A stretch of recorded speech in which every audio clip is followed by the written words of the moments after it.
Bonjour à toutes et à tous et bienvenue dans ce 6e épisode de Parabellum. Aujourd'hui nous allons commencer par un petit récapitulatif politique. Car en effet, même si nous avons suivi de près les conquêtes d'Athènes, nous n'avons pas vu celles de ses alliés, ni les liens que l'Empire a tissés avec des nations éloignées. Tout d'abord, vous pouvez voir ici en bleu Athènes et ses alliés proches avec l'Égypte, Sparte et les Épires, même si les Épires ont eu quelques différends avec Sparte, ce qui évidemment a détérioré les liens entre Athènes et les Épires.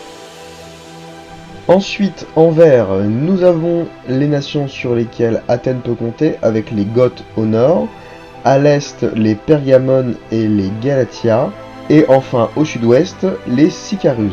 La particularité de ces nations est que comme Athènes est en bonne entente, elle n'aura pas besoin de leur faire la guerre, car ces nations, même puissantes, sont forcément rattachées à Athènes, qui est à présent la première puissance européenne.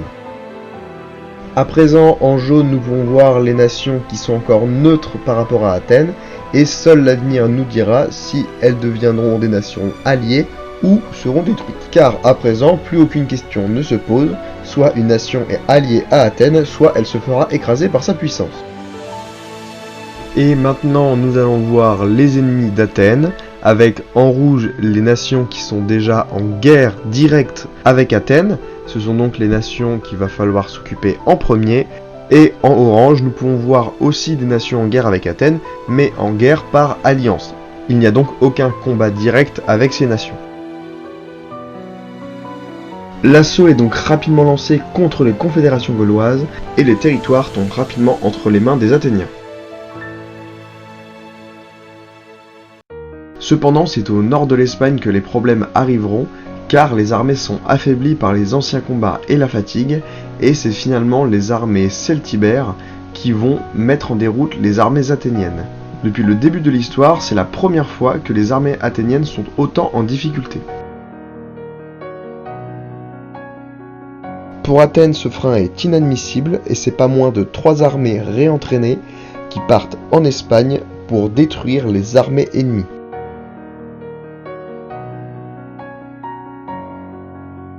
À partir de ce moment-là, tout s'accélère. Les armées athéniennes déferlent sur les territoires espagnols et capturent la totalité des villes avec les Sicarus. Certaines nations détruites tentent même de renaître, mais pour Athènes, c'est hors de question, ces territoires lui appartiennent. À partir de là, aucune nation ne peut faire face à Athènes, et cette dernière profite de ce statut et décide de conquérir entièrement la Gaule.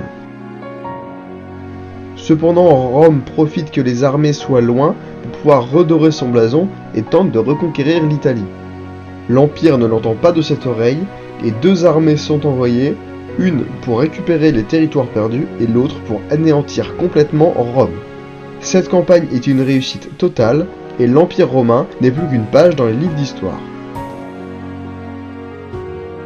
Une fois le travail terminé, les armées retournent à la conquête de la Gaule, mais les alliés d'Athènes sont déjà sur place et la campagne est déjà terminée.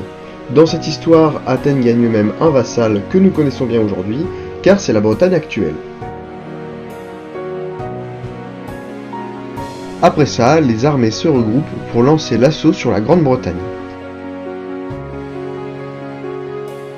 Les soldats avancent sans aucune difficulté, cependant le vassal d'Athènes se révolte, ne supportant pas de voir ses anciens alliés décimés. La Bretagne ne sera donc pas libre. Quelques nations mineures tenteront de contester la puissance d'Athènes, évidemment sans succès, ces nations ne sont même pas citées dans les livres d'histoire. Ce que l'histoire retiendra, c'est la dernière bataille d'Athènes en Irlande. Cette bataille mettra en scène une armée bien connue, l'armée des Griffes de la Harpie, fondée par le général Crémonides et aujourd'hui commandée par le général Basildès.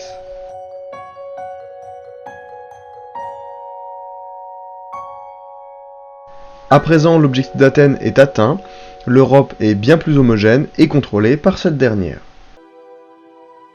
Merci à tous d'avoir regardé cette série de vidéos. J'en profite pour rappeler que la Frare n'est pas juste une chaîne YouTube, mais que nous avons un Discord avec beaucoup de joueurs sur plein de jeux. Et je vous invite à aller voir les liens dans la description pour nous rejoindre. Sur ce, je vous dis à bientôt pour de nouvelles vidéos, et bon jeu!